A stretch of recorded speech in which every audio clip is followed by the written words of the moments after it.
عزیزان من، آج اکتوبر 1982 کی 29 تاریخ ہے اور درس قرآن کریم کا النجم کی آیت 14 سے ہو رہا ہے، 53/14۔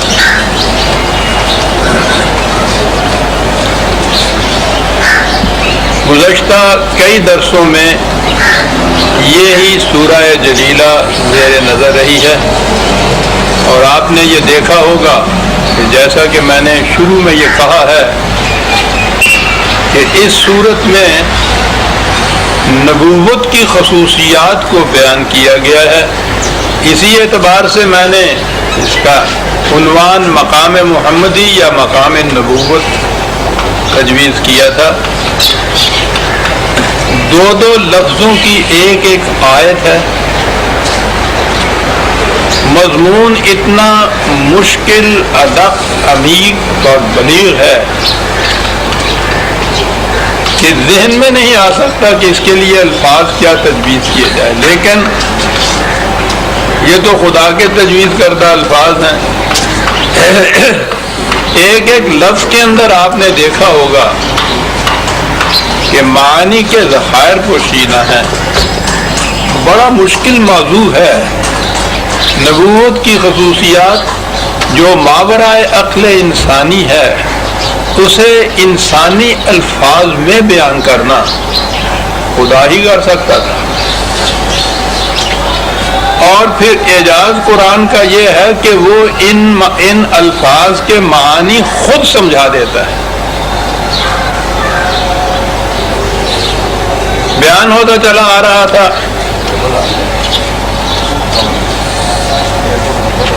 پہلے تو یہ تھا کہ وہ نبی جو ہے وہ یہ نہیں جیسا کہ عام ذہنوں میں تصور ہے کہ آگ لینے کو جائے، پیغمبری مل جائے، یوں ہی چلتے چلاتے کہیں سے گئے اور اللہ تعالیٰ نے کسی کو نبی بنانا تھا۔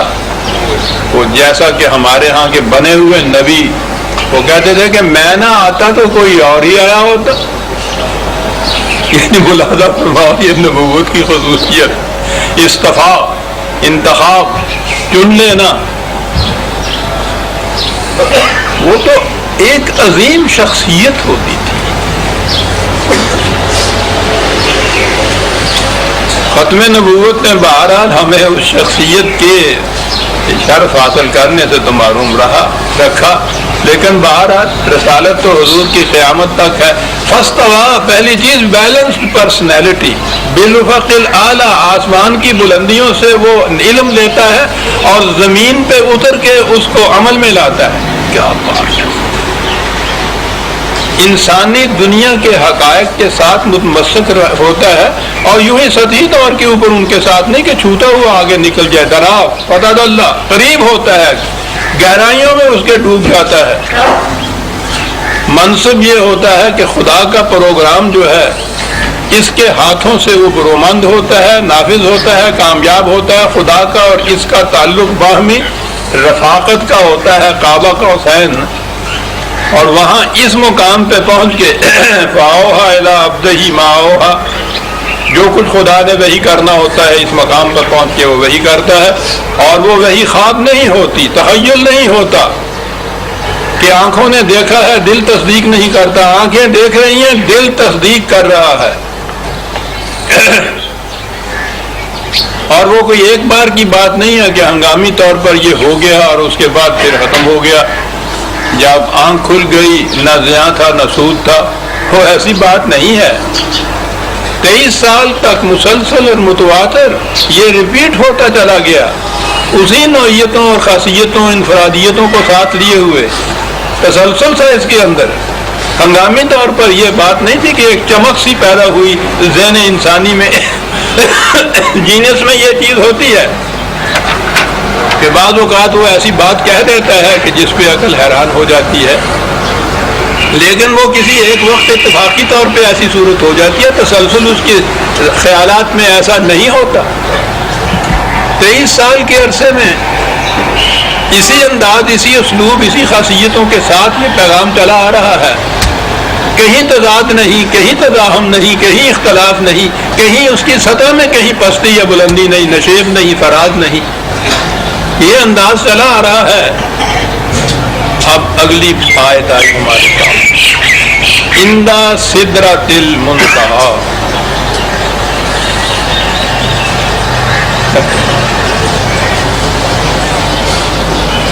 کیا عرض کروں، وہ جو کچھ ہمارے ہاں مسلسل متواتر قرآن کے یہ معنی چلے آ رہے ہیں، آپ احباب اس کو ترجمہ میں دیکھتے ہوں گے، مجھے بھی بیان کرنا ہی پڑتا ہے۔ کعبہ کا حسین تو آپ نے دیکھ ہی لیا تھا کہ خدا کا اور رسول کا ان دونوں میں اتنا سا فاصلہ رہ گیا تھا جیسا کہ دو کمانوں کا فاصلہ ہوتا ہے۔ وہ وہاں بیٹھا ہوا تھا خدا، یہ یہاں بیٹھے تھے حضور، اور آپس میں اتنا فاصلہ رہ گیا تھا کعبہ کا حسین کے، تو یہ معنی ہو گئے تھے۔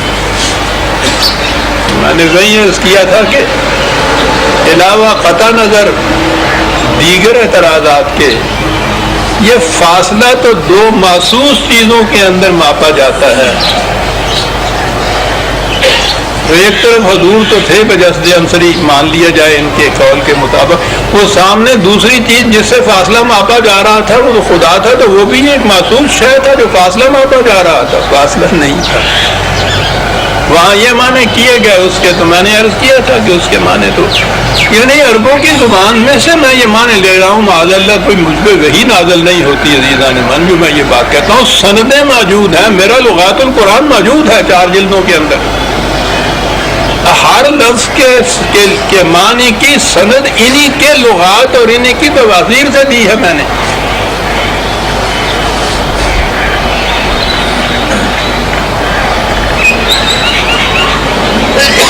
اگلی چیز اب آئی، وہاں خدا اور رسول کا تعلق تھا، آگے اس کے آتا ہے عقل انسانی اور وحی کا تعلق۔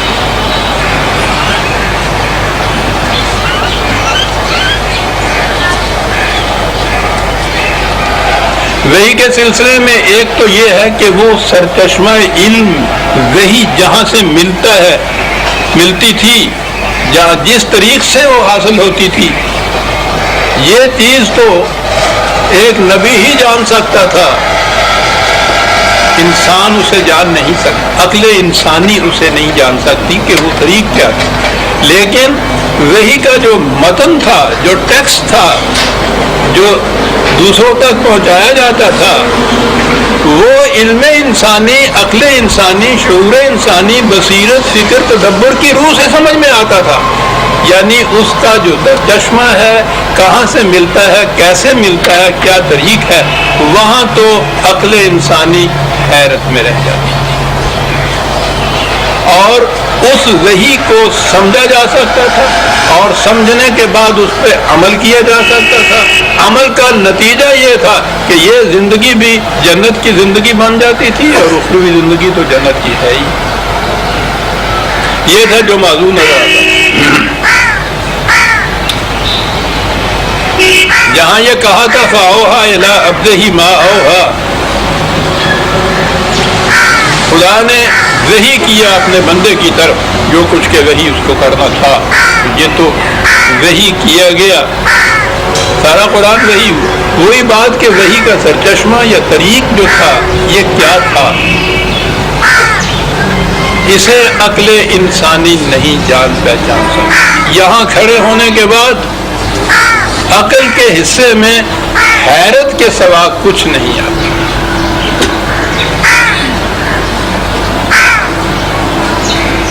انسانی نگاہ وہاں چکا چوند ہو جاتی ہے،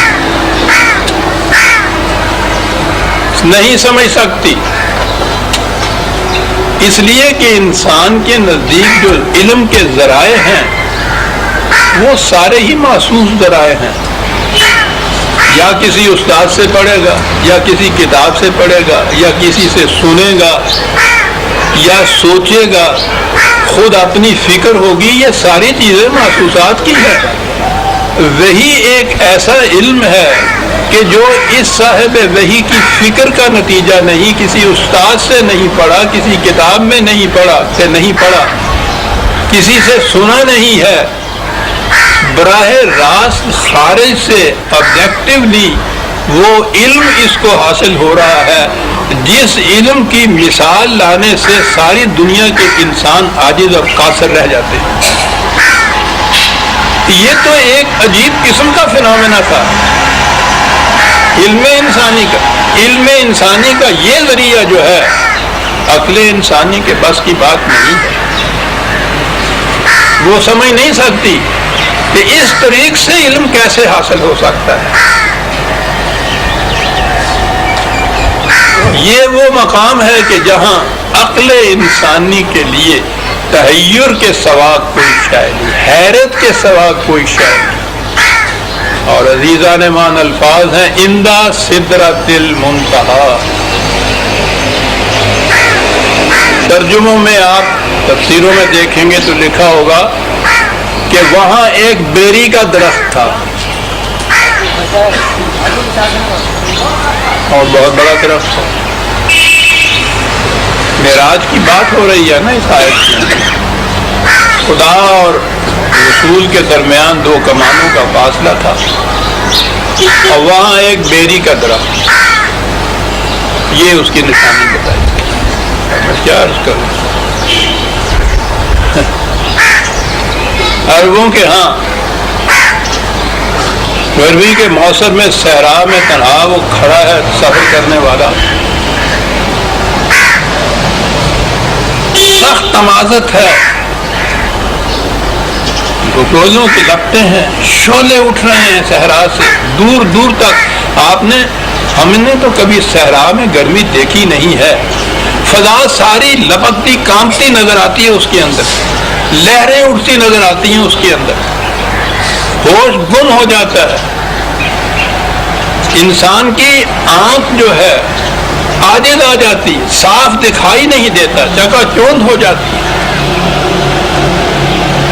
وہاں مبہوت کھڑا ہو جاتا ہے انسان، حیرت کے سوا کچھ نہیں ہوتا، تحیر ہوتا ہے۔ عربی زبان میں یہ سدرہ انتہائی تحیر اور حیرت کو کہتے تھے کہ یہ وہ مقام تھا کہ جہاں عقل انسانی کے میں انتہائی تحیر اور حیرت اور کشتر کے سوا کچھ نہیں آتا تھا، اور وہاں یہ نبی کھڑا تھا، ما زاغ البصر، اس کی نگاہ میں ذرا سی بھی جھٹکی پیدا نہیں ہوئی تھی۔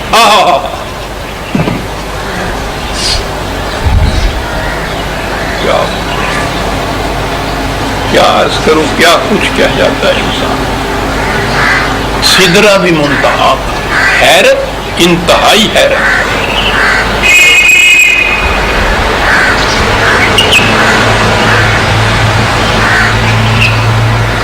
مغرب کی عیسائیت نے پچھلی صدی تک یہ سمجھ لیجئے وہ جس قسم کا مذہب تھا اس کا تو اندازہ ہم خود آپ لگا رہے ہیں۔ ہمارے ہاں بھی تو مذہب کا جو اشاع ہو رہا ہے، یہ نوجوان طالب علم، نوجوان طبقہ تعلیم یافتہ یوں کہیے، وہ اس سے برگشتہ ہو رہا ہے، متنفر ہو رہا ہے، آہستہ آہستہ ابھی اس کے دل کے اندر گہرائیوں میں یہ چیزیں پرورش پا رہی ہیں۔ معاشرہ کے دباؤ کی وجہ سے ابھی وہ کھل کے زبان پہ نہیں لاتا، ذرا دباؤ ہٹے آپ دیکھیے گا یہ سب کے سب برگشتہ نظر آئیں گے اسلام سے۔ عیسائیت کے ساتھ یہی ہوا یورپ کے اندر، وہ منکر ہو گئے، وہی کا انکار انہوں نے کر، انہوں نے کہا ہم اس ذریعہ علم کو مانتے ہی نہیں۔ یہ تو انہوں نے ضرورت تو محسوس کی کہ ایک تنظیمی ضرورت ہے مذہب کی، وہ ان کے ہاں میں نے شاید پہلے بھی بتایا تھا، تاریخ ان کے ہاں چلی تھی ہیومنزم کی، کہ بات تو ساری انسانی معاملات کے حل کرنے کی ہے۔ ریلیجن وداؤٹ ریولیشن، جولین ہیکسلے کی کتاب کا نام ہو گیا، وہ اس کا بڑا امام تھا کہ ٹھیک ہے مذہب کی تو ضرورت ہے لیکن وہی والی بات نہیں ہماری سمجھ میں آتی۔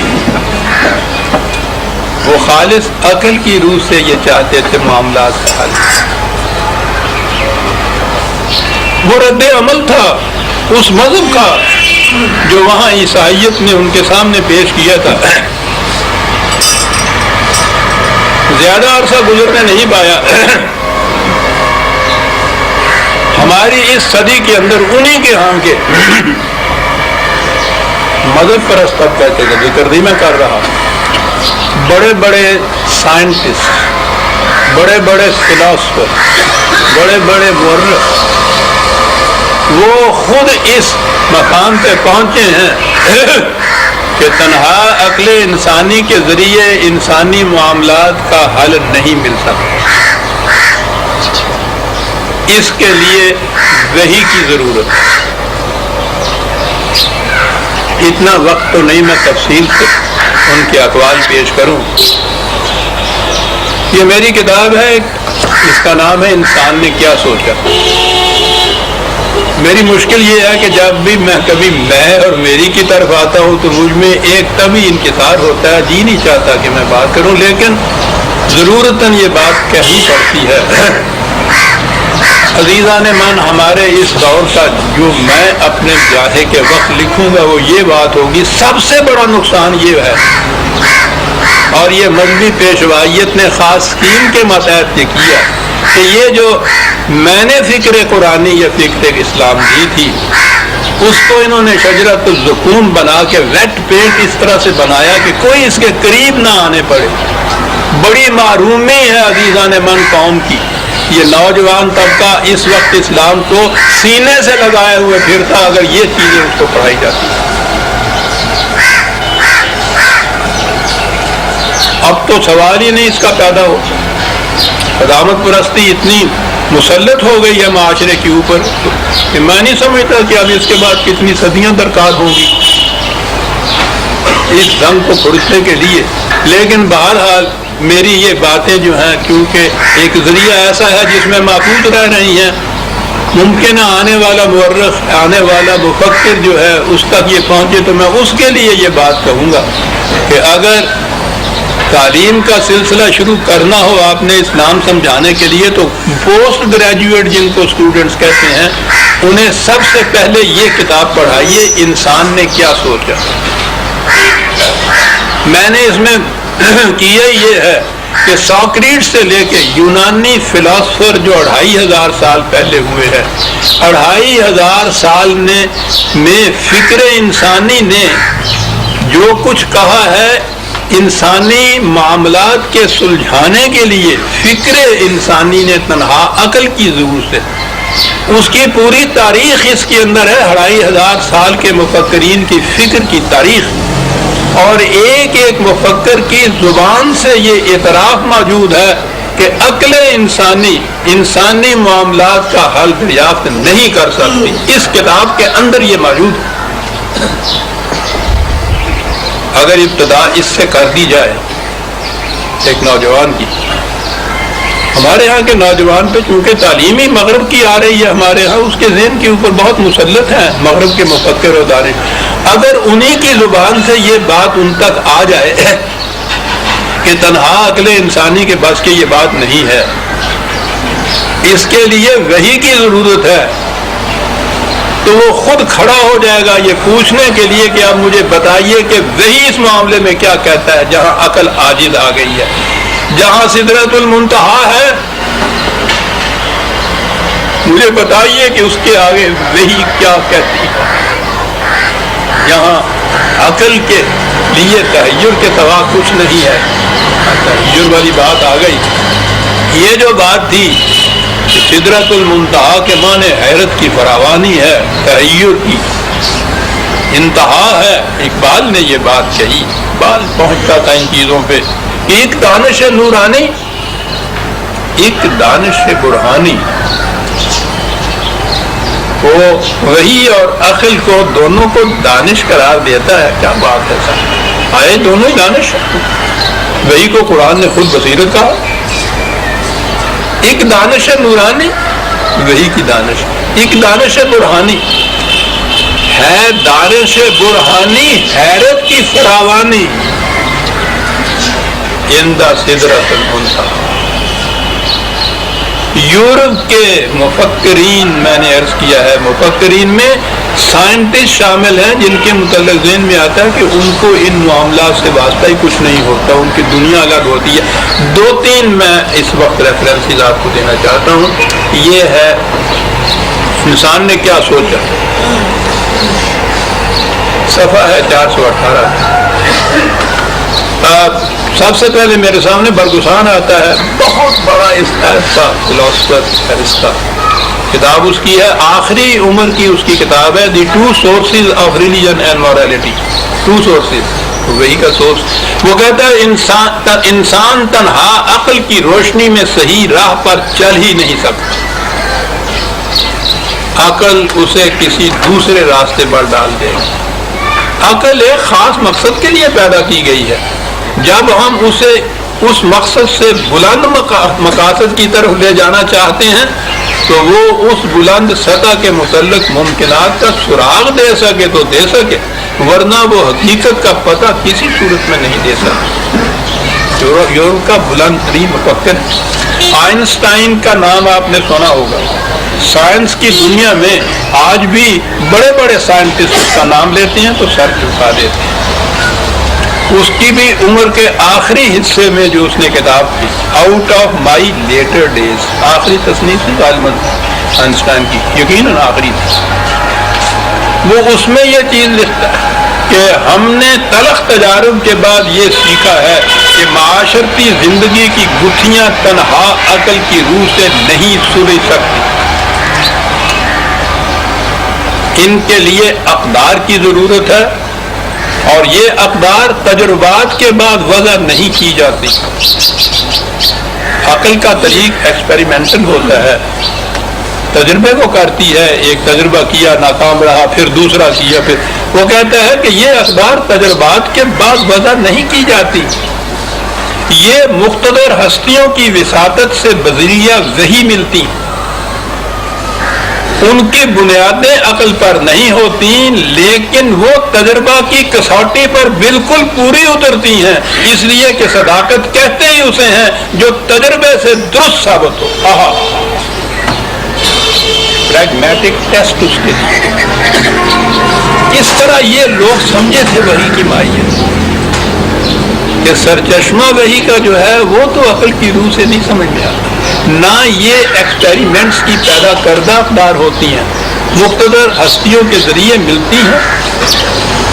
یہ تو معلوم نہیں کہ وہ علم کا ذریعہ ان کا کیا ہوتا ہے، لیکن جو کچھ وہ دیتے ہیں وحی کے ذریعے وہ تجربے کی کسوٹی پر پورا اترتا ہے، کیونکہ اس کے نزدیک صداقت کہتے ہی اسے ہے، کیا بات ہے، صداقت کہتے ہی اسے ہے جو تجربے کی کسوٹی پر پورا اترے۔ حضور نے اپنے مخالفین سے کہا کیا تھا کہ نظریاتی بحثیں اور زبانی مناظرے یہ چیزیں جو ہے اس کی ضرورت نہیں ہے، یا قوم اعملوا علی مکانتکم انی عامل، تجربے میں لاؤ اس چیز کو، جو تم دعویٰ کرتے ہو تم تجربہ کرو اس کے اوپر، جو میں دعویٰ کرتا ہوں مجھے تجربہ کرنے دو اس کے اوپر، میں نہ تمہارے پروگرام میں دخیل ہوں گا نہ تم میرے پروگرام میں دخل دو، وفادار ہوں، نتیجہ خود بتا دے گا کہ کون سچا کون جھوٹا ہے۔ آئنسٹائن آج یہ کہتا ہے کہ صداقت کا ثبوت تجربے کا نتیجہ ہوتا ہے۔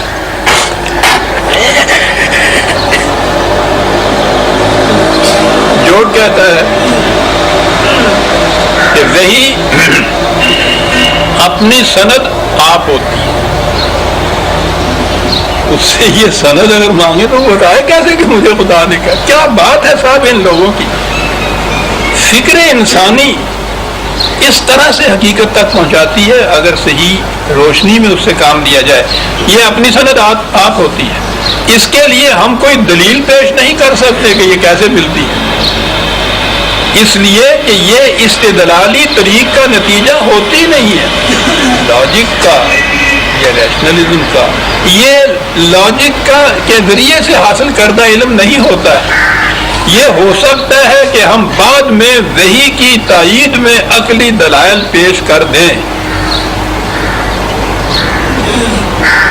ادو اللہ علی بصیرۃ انا ومن اتبعنی، ہم جو تمہیں خدا کی طرف دعوت دیتے ہیں تو علی وجہ البصیرت عقل کی روح سے دعوت دیتے ہیں، میں بھی ایسا کرتا ہوں، میرے متبعین بھی ایسا ہی کریں گے۔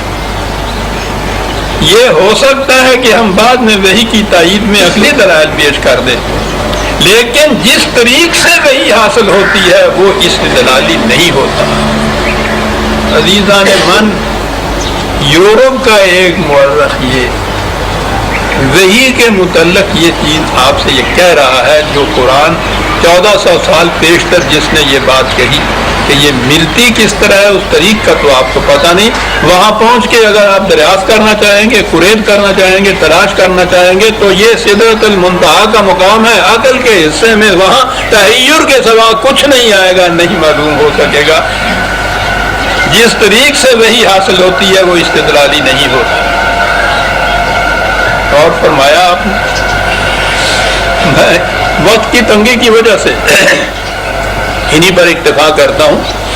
ذوق و تجسس کو آپ کا معلومات نہیں کہتے، کتاب ملتی ہے، موجود ہے. یہ عجیب و غریب چیز ہے. اس میں آپ دیکھیں گے کہ علم انسانی کے جتنے بھی مختلف شعبے ہیں، ایک ایک شعبے کے متعلق اس شعبے کی جو اتھارٹیز مانی جاتی ہیں علم کی دنیا میں آج، ان کے اپنے اقوال سے، ان کی تحریروں سے یہ چیز اس میں بتائی گئی ہے کہ وہ قائل ہے اس کے کہ انسانی معاملات کا حل تنہا عقل کی ضرورت سے نہیں ہو سکتا. وحی کی ضرورت ہے. وحی ملتی کیسے ہے یہ ہم عقل کے ذریعے سے معلوم نہیں کر سکتے. وحی پہ تجربہ کرنے کے بعد اس کی صداقت کا ثبوت مل سکتا ہے. ساری کتاب اس موضوع پہ ہے.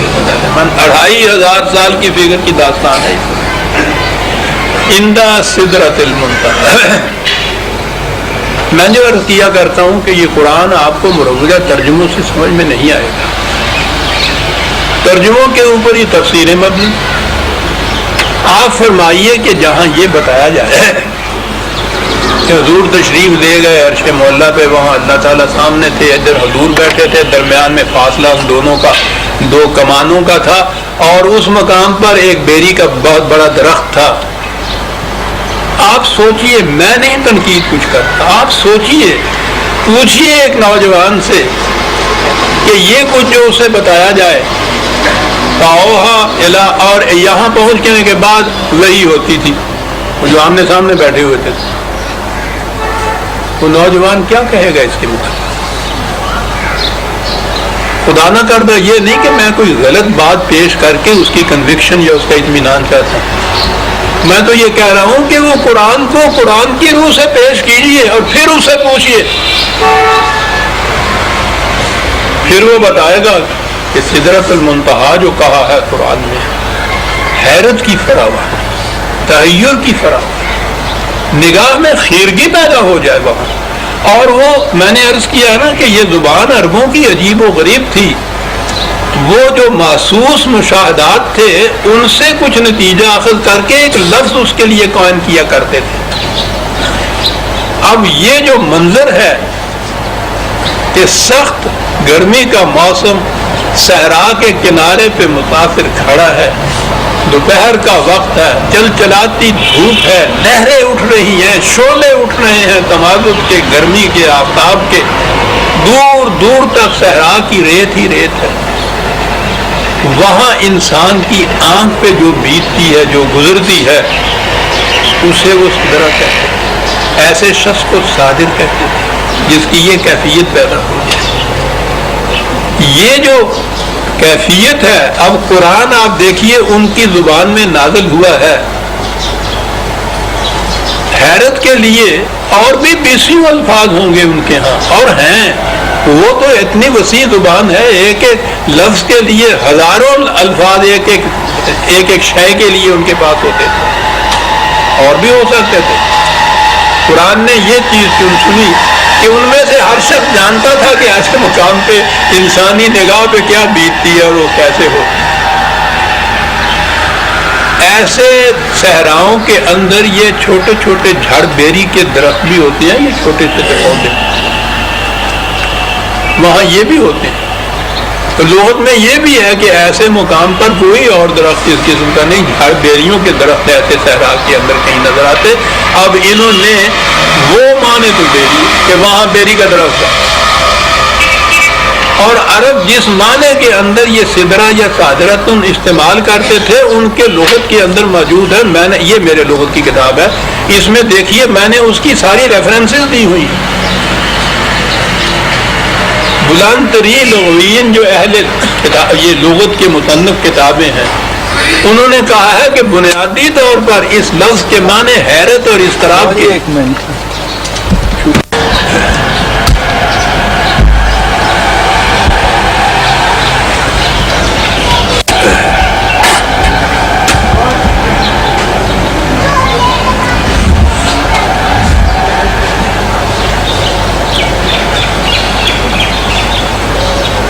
سوال یہ پیدا ہوا کہ جہاں اس طرح سے انسان کی عقل گم ہو جائے، حیرت ہی حیرت ہو، تو اس سے فائدہ کیا پہنچے گا انسان؟ اپنی دنیا میں تو اس نے علم اور عقل اور بصیرت کی اس سے ہی سب کچھ طے کرنا ہے۔ کہا کہ یہ وحی کے سرچشمے کے متعلق ہم کہہ رہے ہیں، اس وحی کی روح سے اگر اس کو عقل کی روح سے سمجھا جائے اور پھر اس کو عملی دنیا میں لایا جائے تو اس وحی کا نتیجہ کیا ہوگا؟ انتہا جنت الماوا، اس کے پاس ہی تو جنت پڑی ہوئی ہے۔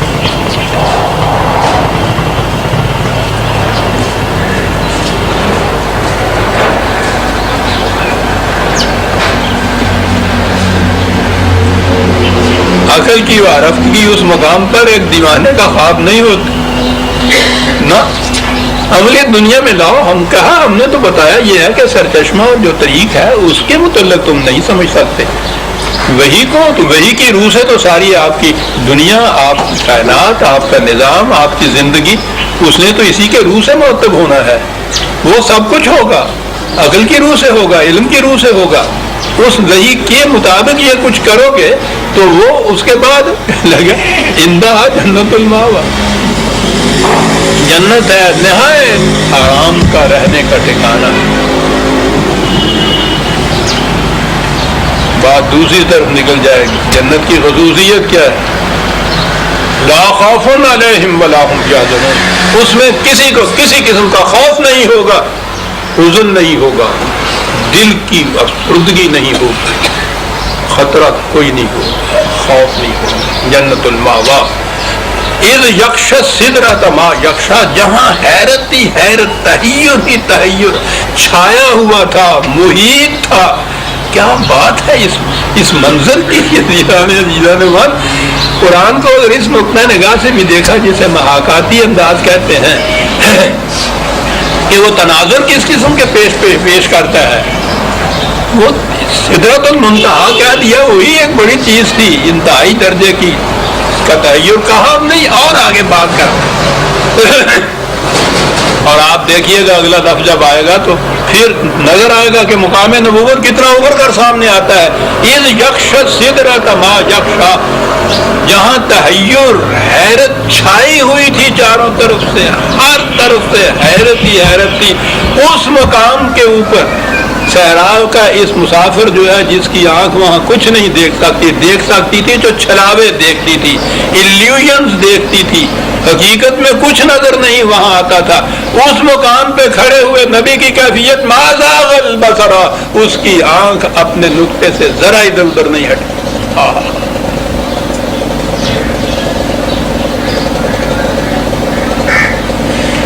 نبوت کی آنکھ جہاں عقل انسانی کے حصے میں حیرت تو حیرت کے سوا کچھ نہ آئے، اور وہ ایسا کہ چھایا، کیا بات ہے خدا، اس کے اندر کھڑا ہے یہ نبی، اور اس کی کیفیت یہ ہے کہ ما زاغ البصر، اس کی آنکھ ذرا اپنے نقطے سے ادھر ادھر نہیں ہٹی، نہایت سکون سے، نہایت سکون سے، کسی قسم کا اضطراب نہیں ہوا، کچھ حیرت نہیں ہوئی، ذرا سی آنکھ ادھر ادھر نہیں ہوئی۔ اگر نبی کی آنکھ بھی وحی کے پانے پہ اس قسم کا اس کے قلب میں اضطراب پیدا ہو جائے، ٹکوک پیدا ہو جائے، اس کو کہتے ہیں نا نگاہ کا ادھر ادھر ہٹ جانا، تو پھر ہم صداقت اس آسمان کے نیچے ڈھونڈے کہاں سے؟ صداقت تو اسی کے ذریعے آ رہی تھی۔ اگر اس پہ یہ کیفیت ہو جائے تو آپ سوچئے کہ وہ کیا لا کے دے گا، حرا سے اتر کے آئے گا تو کس انداز سے آئے گا؟ اب پھر وہی بات آ گئی، لطافت بے کثافت جلوہ پیدا کر نہیں سکتا۔ آپ کو معلوم ہے کہ آپ کے ہاں بخاری شریف اصل الکتب بعد الکتاب اللہ مانی جاتی ہے، الکتاب قرآن کے بعد صحیح ترین کتاب، اگرچہ یہ بھی ذرا تکلف نہیں کہا گیا ہے کتاب اللہ کے بعد۔ عقیدہ یہ ہے کہ اگر کتاب اللہ میں اور ان کی حدیث میں کسی میں آپس میں تضاد واقع ہو تو یہ حدیث اس کو منسوخ کر دے گی، لیکن بہرحال میں کہہ یہ رہا تھا کہ اس کتاب میں جو صحیح ترین صحیفہ مانا جاتا ہے کتاب اللہ کے بعد، اس کی ابتدا ہوتی ہے کیسا بدل گئی۔ پہلی حدیث اس کے اندر ہے کہ وحی کی ابتدا کیسے ہوئی۔ اب تو ترجمے بھی ہو گئے ہیں اس کے، ترجمہ ہی پڑھ دیجئے گا کیسے ہوئی۔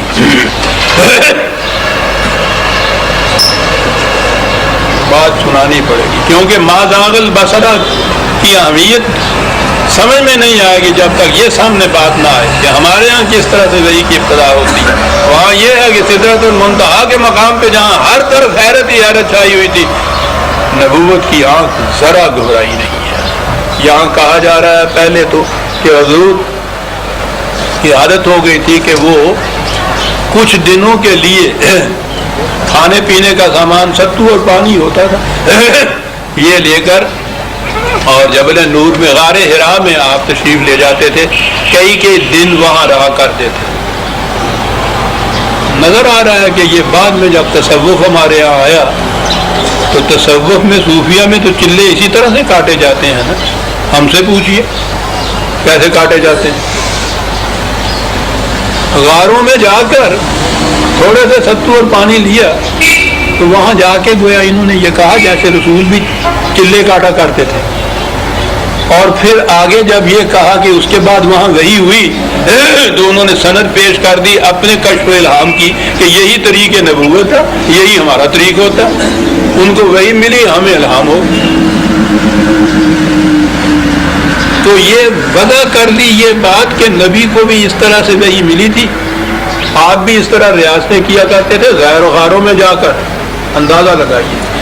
تو وہاں پہلی تو بات یہ ہے کہ یہ کیا کرتے تھے۔ اسی طرح سے کیا کرتے تھے کہ ایک دن اسی غار کے اندر جبرائیل آ گئے، اور وہ جو مشہور ہے کہ انہوں نے آ کے یہ کہا آپ سے کہ پڑھ، آپ نے کہا میں تو پڑھنا نہیں جانتا۔ سوچئے تو صحیح، خدا جبریل کو بھیجنے والا کچھ دے کے لکھا ہوا، جبریل لے کے آنے والا، ان دونوں کو معلوم نہیں ہے کہ یہ پڑھے ہوئے نہیں ہیں۔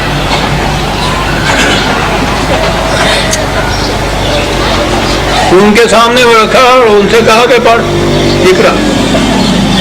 کیا عرض کروں، جب آؤں گا اقرا پہ تو عرض کروں کیا کہہ گیا قرآن، پڑھ۔ تو کہتے ہیں میں تو نہیں پڑھنا جانتا۔ انہیں پھر کہہ دیا پڑھ،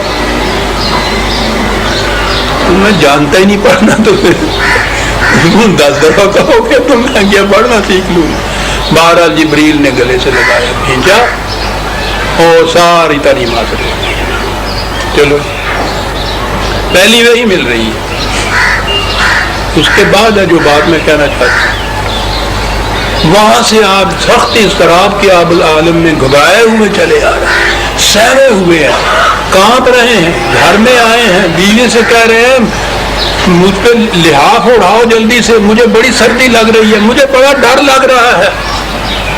بیوی تسلیاں دے رہی ہے کہ آپ کیوں ڈر رہے ہیں، آپ تو بڑے نیک ہیں، دیانت دار ہیں، امین ہیں، تو آپ کے ساتھ یہ کچھ نہیں ہوگا۔ انہوں نے کہا تمہیں پتہ نہیں مجھ پہ کیا ہو رہا ہے، جلدی سے کپڑے اڑاؤ مجھ پر، لحاف اڑاؤ، مجھے بڑا ڈر لگ رہا۔ نبی کی ما زاغ البصر کو سامنے رکھیے گا، اور نبی کی کیفیت یہ بیان ہو رہی ہے۔ اب وہ حضرت خدیجہ الکبریٰ رضی اللہ تعالیٰ عنہ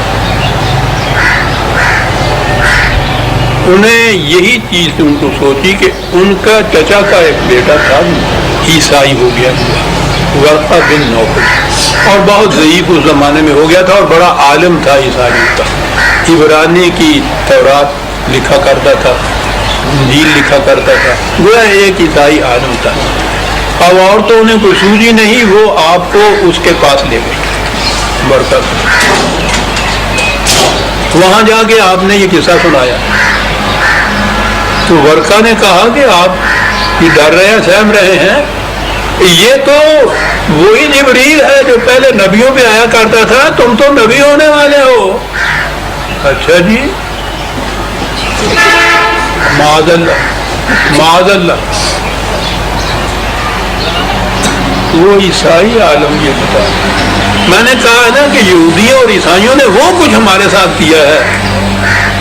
میں ابھی عرض کرتا ہوں کہ اس کے اوپر یہ کیا وہ ماس دیا کرتے ہیں، زبان نہیں دیتی، کہاں اٹھتا ہوں میں، لیکن کیا کیا جائے جب یہ چیز ہے تو۔ انہوں نے کہا کہ آپ نبی ہونے والے ہیں، اور اگلی بات ان کو یاد نہیں رہی، کہا کہ جب آپ کو نبوت ملے گی تو اگر میں زندہ رہا تو آپ پہ ایمان لے آؤں گا۔ تو یہ نبوت تو مل گئی، یعنی یہ جو وہی ملی ہے نبوت اسی کو کہتے ہیں نا، وہ یوں ہے جیسے اس کے بعد کچھ اور ملنے والا ہے، اس وقت میں ایمان لاؤں گا۔ آج وہ کہہ رہا ہے یہ سننے کے بعد کہ تم تو نبی ہو، کہ جب آپ کو نبوت ملے گی اگر میں زندہ رہا تو آپ پہ ایمان لاؤں گا، اور جب آپ کی قوم آپ کو نکالے گی مکے سے اگر میں زندہ رہا تو آپ کی مدد کروں گا۔ اور اس پہ پھر آپ واپس آئے تو حضرت خدیجہ نے کہا کہ دیکھا میں نے کہا تھا نا آپ سے، تو پھر آپ کو یہ اطمینان ہوا کہ میں تو نبی بننے، یہ تو نبوت ہے جو مجھے مل گئی ہے سر، ورقہ کے سرٹیفکیٹ کے اوپر۔ معاذ اللہ معاذ اللہ، میں یہ مستشرقین کی بات کہہ رہا ہوں جو اس پہ اعتراض کرتے ہیں کہ آپ کو دیکھا آپ نے آپ کا رسول نبی کیسے بنا، ورقہ کی تصدیق کے اوپر، اور ایک تو اور بھی ان کا حق ہے کہ جس قسم کا جیتے اعتراض کریں۔ اس نے کہا کہ اگر سوچو تو صحیح، اگر ورقہ نے ویسے ہی بہکا دیا ہو تو، کیونکہ وہ ایمان نہیں لایا، نظر آتا ہے کہ وہ نہیں مانتا تھا، انہیں اس نے ڈال دیا ایک راستے سے، اور یہ اس کے کہنے کے اوپر اپنے آپ کو نبی سمجھنے لگ گیا۔ معاذ اللہ معاذ اللہ۔ لیکن ہم ان سے کیا کہیں، یہ آپ کے ہاں کی اصل الکتب کی پہلی روایت، پہلی حدیث ہے، ساری ورقہ کے بعد جانے کا خوف ہے، سہمے ہوئے ہیں، حیرت ہے، سمجھ میں بات نہیں آ رہی کہ یہ کیا ہوا ہے میرے ساتھ، کیا ہونے والا ہے میرے ساتھ۔ یہ کیفیت ہے اس نبی کی جس کو وحی ملی ہے، جس کے متعلق شہادت یہ ہے کہ اذ یغشی السدرۃ ما یغشی، جبکہ تمام کائنات یا تمام ماحول کے اوپر حیرت کی فراوانیوں کی بادل کی طرح چھائے ہوئے تھے چاروں طرف سے، اور وہاں اس کی کیفیت یہ تھی کہ ما زاغ البصر، اس کی آنکھ میں ذرا حیرت پیدا نہ ہو۔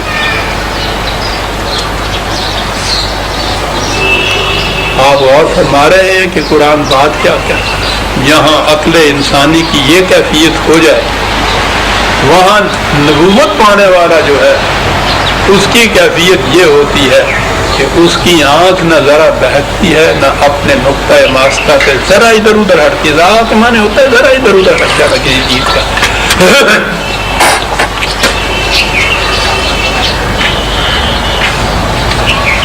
یہ ہے علم نبوت کی کیفیت۔ قرآن ہے عزیزان من، میں نے اس آیت کے پہلے دو لفظ پیش کیے ہیں، ما زاغ البصر، آنکھ ادھر ادھر نہیں، جہاں عقل انسانی عاجز آ جاتی ہے اس مقام پہ کھڑے ہو کے بھی نبوت کی کیفیت کہ آنکھ ذرا ادھر ادھر۔ یہ علم وحی اتنا مقیم ہے۔ یہ ہوا نبی ورسس مہن، جسے آپ کہیے عقل کے مقابل جو وحی یا نبی کا علم۔ اگلی بات یہ آ گئی کہ نبی کا علم اور خدا کا علم اس میں کیا نسبت ہے؟ کیا یہ علم خدا جتنا علم ہوتا ہے جو نبی کو مل جاتا ہے؟ یہ تو سوال نہیں۔ علم خداوندی تو لامنتہا ہوتا ہے، نبی کو اتنا ہی علم ملتا ہے جتنا خدا دیتا ہے اسے۔ عقل انسانی کے مقابلے میں تو لامنتہا، آپ سے کہہ لیجئے، علم خداوندی کے مقابلے میں تو یہ محدود ہوتا ہے۔ دیکھیے عزیزان ایمان، اگر آپ کے پاس ہیں قرآن دو لفظ اگلے، ما زاغ البصر، عقل انسانی کی تحیر کی فراوانیوں کے مقام کے اوپر بھی نبی کی آنکھ، اس کا علم جو ہے اتنا مستقل مستحکم ہوتا ہے کہ ذرا ادھر ادھر نہیں ہٹتی، لیکن لا منتہا نہیں ہوتا۔ وما طغیٰ، اور اس کی آنکھ اپنی حد سے آگے نہیں بڑھ سکتی۔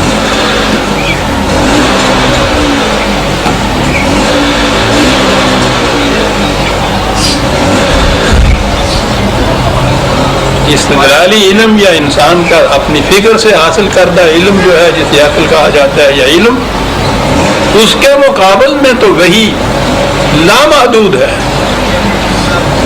لیکن جب اس علم کو خدا کے مقابلے میں لایا جائے گا تو پھر یہ علم محدود ہو جائے گا۔ خدا کا علم ہی ہے جو لامنتہا ہے۔ اس لیے ایک طرف نبی کا تقابل علم انسانی کے ساتھ کیا گیا کہ جہاں حیرت کی فراوانیاں ہوتی ہیں کہ ماذا بڑی بات ہے صاحب، اور اسی مقام پہ آپ غور کیجئے کہ قرآن کس طرح سے ایک ایک مقام پہ وہی بات صاف کر دیتا ہے کہ یہ نہ کہیں سمجھ لینا کہ علم نبوت علم خداوندی ہو گیا۔ خدا خدا ہے اور نبی نبی ہے۔ نبی کا علم خدا کا عطا کردہ ہوتا ہے، اس لیے عقل انسانی کے مقابلے میں تو اس کی آنکھ ذرا نقطے سے ادھر ادھر نہیں ہٹتی، لیکن وہ جو خط امتیاز کھینچا گیا ہے اس کے علم کا اور اس کے بعد خدا کے علم کا، وما طغیٰ،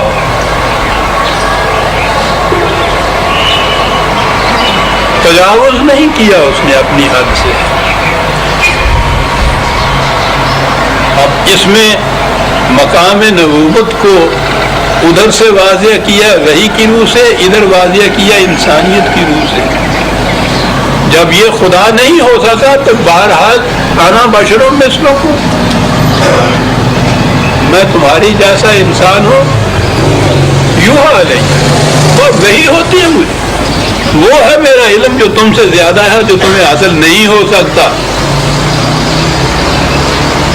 اس خدا کی طرف سے عطا کردہ وحی یا علم کو اگر الگ ہٹا دیا جائے، تمہارے جیسا انسان، اب جو کچھ میں کروں گا اس وحی کو یہاں نافذ کرنے کے لیے انسان کی حیثیت سے کروں گا، اور جو کچھ ایک انسان کر سکتا ہے وہ ہر انسان کر سکتا ہے۔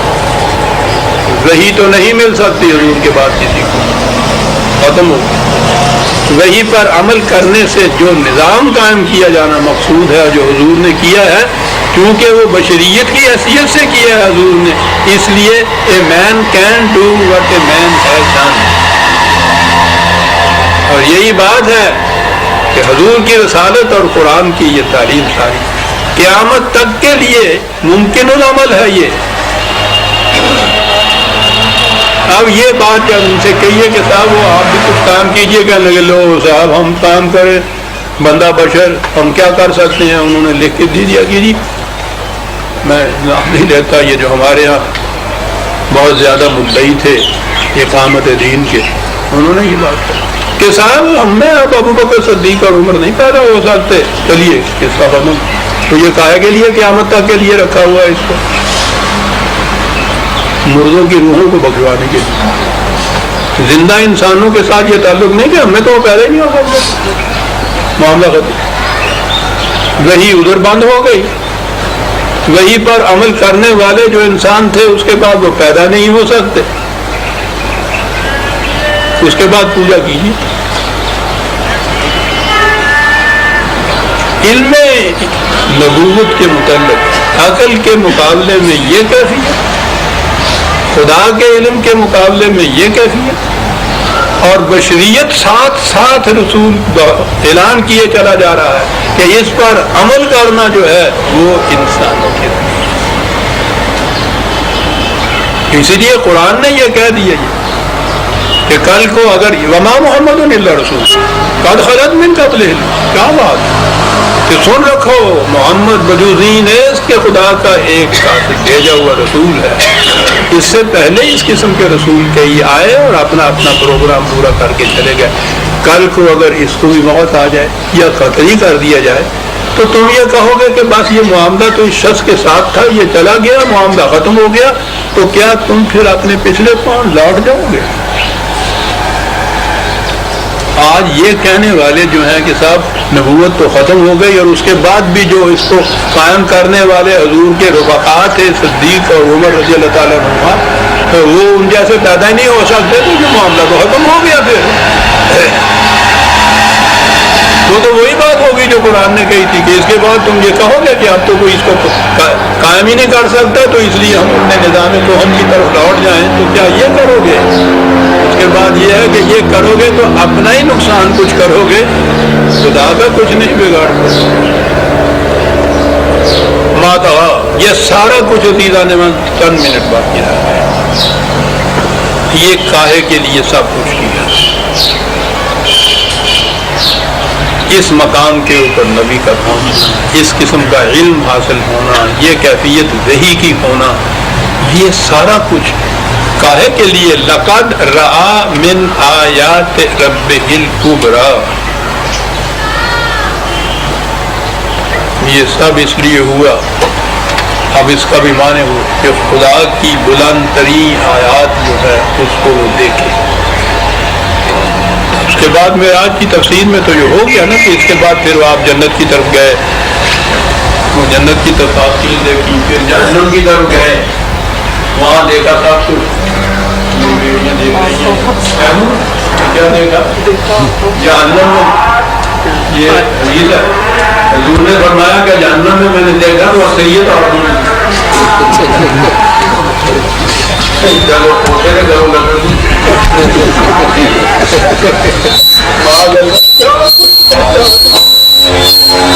یعنی ماں کے پاؤں کے نیچے جنت، اور جس کے پاؤں کے نیچے جنت وہ جانتی میں جس طرح جہنم کے انڈر گراؤنڈ کوشش ہوگی جنت دوسرے ماما بیٹیوں نے ان کی جانتی کیا سینا تمام دام دار پمبا کھلا کو جانا تو سارا سینہ تو معلوم نہیں کہ میں کس طرح یہ سارا کچھ دیکھ رہا ہوں، اور اسے اسلام کہتے نفاد رہا میں آیات رب الکبریٰ، یہ سب کچھ یہ صحیح، یہ اتنا مقام بلند نبی کا یہ کس مقصد کے لیے تھا؟ آیات کبریٰ دکھانے سے۔ کیا ہوتی ہے آیات کبریٰ؟ خدا کی آیات کبریٰ میں نے عرض کیا ہے جو قرآن کا دعویٰ ہے، قرآن اپنے آپ کو خود سمجھاتا ہے، قرآن کو قرآن سے سمجھا جاتا ہے۔ کہاں آیا آیات کبریٰ؟ اسی قسم کی وحی ایک اس سے پہلے بھی ہوئی تھی، حضرت موسیٰ علیہ السلام، قرآن میں بڑی تفصیل سے وہ وحی ملی۔ سارا کچھ کہنے کے بعد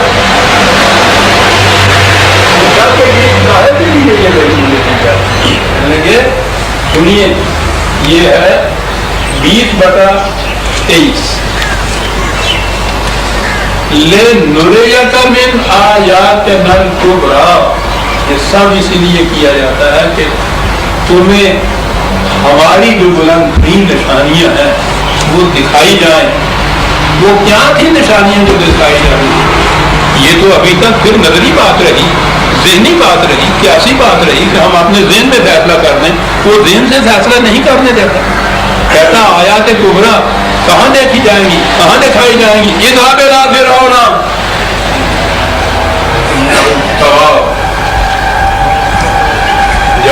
فرعون کی طرف، بڑا سرکش ہو گیا ہے، انسانیت کو کچل رہا ہے ظالم جابر مستبد، جاؤ اس کی طرف، گردن مروڑ دو اس کے امداد کی جا کر، خدا کی نظام اور اس کی حکومت کو قائم کرو۔ یہ آیت کبریٰ ہے خدا کی، جس کو دکھانے کے لیے موسیٰ کو معمول کیا جا رہا تھا، اور یہ موسیٰ حضرت موسیٰ علیہ السلام ہی کو متعلق نہیں تھا۔ وہی سورہ اسراء بنی اسرائیل جسے کہتے ہیں، جہاں سے بات میں نے شروع کی تھی کہ پہلی آیت میں یہ چیز ہے، سبحان الذی اسریٰ بعبدہ لیلا من المسجد الحرام الی المسجد الاقصی الذی بارکنا حولہ، جسے کہا کہ خدا کی ذات بڑی پاکیزہ۔ میں نے کہا تھا نا کہ اس کا ترجمہ کرتے ہیں کہ وہ راتوں رات مکے سے بیت المقدس کی طرف لے گیا، معراج کی پہلی سیڑھی۔ قرآن نے کہا ہے کہ یہ، میں نے کہا تھا کہ یہ ہجرت کا مقام، یہ بیان ہے کہ ہجرت کے لیے مکے سے مدینے تشریف لے آئے حضور، کاہے کے لیے یہ ہجرت تھی؟ لِنُرِيَهُ مِنْ آیاتنا، وہی الفاظ آ رہے ہیں کہ ہماری وہ آیات علامات جو تھی دین کے برحق ہونے کی، جو مکے کی زندگی کے اندر مضمر اور پوشیدہ تھی، محسوس طور پہ سامنے نہیں آئی تھی، مدینے لے گئے آپ کو کہ وہاں جا کے یہ محسوس و مشہود شکل میں سامنے آ جائے۔ آئی سامنے، پھر مملکت قائم ہوئی وہاں، ہر جنگ میں ان کو شکست ہوئی، اس کی وسعتیں پھر پوچھو نہیں، فارس اور روم تک پھیل گئی۔ یہ آیات خداوندی تھی۔ حضرت موسیٰ کو بھی یہ دکھائی گئی، بنی اسرائیل کے متعلق بھی وہی الفاظ آئے ہیں کہ ہم نے استخلاف فی الارض ان کو عطا کیا۔ رسول اللہ صلی اللہ علیہ وسلم اور آپ کے رفقا کے متعلق بھی ہے کہ وعد اللہ الذین آمنوا منکم وعملوا الصالحات لیستخلفنہم فی الارض، ہمارا وعدہ ہے، یہ قانون ہے ہمارا کہ ایمان اور عمل صالحہ کے نتیجے میں تمہیں استخلاف فی الارض عطا کیا جائے گا۔ یہ ہے جو آیات ربی ہے جن کو دکھانے کے لیے یہ وحی کا سلسلہ بیان کیا عزیزان من۔ یہ ہم سورہ النجم کی آیت 18 تک آ گئے، 19ویں آیت سے ہم آئندہ درس ملیں گے۔